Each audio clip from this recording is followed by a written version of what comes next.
Healthy relations కావు. అవును, multiple partners ఉండడం ఎప్పుడైతే మల్టిపుల్ పార్ట్నర్స్ ఉన్నారు అని అంటే నీకు ఖచ్చితంగా ఫ్యూచర్లో క్యాన్సర్ ఎక్కడైనా రావచ్చు, నాట్ ఓన్లీ సర్వైకల్, ఎనీథింగ్.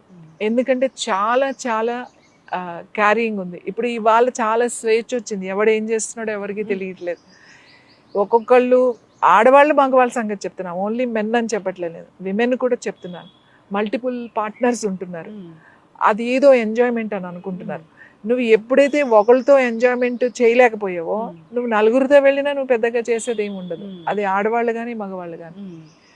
నువ్వు ఒక పార్ట్నర్ అనేది ఇట్స్ అ వెరీ ఇంపార్టెంట్.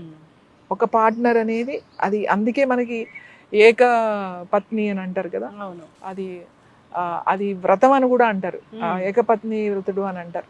ఎందుకంటే అది చాలా కష్టమైన విషయం. మగవాళ్ళకి ఆడవాళ్ళకి అలా ఉండడం అనేది, ఎవరితో ఉండడం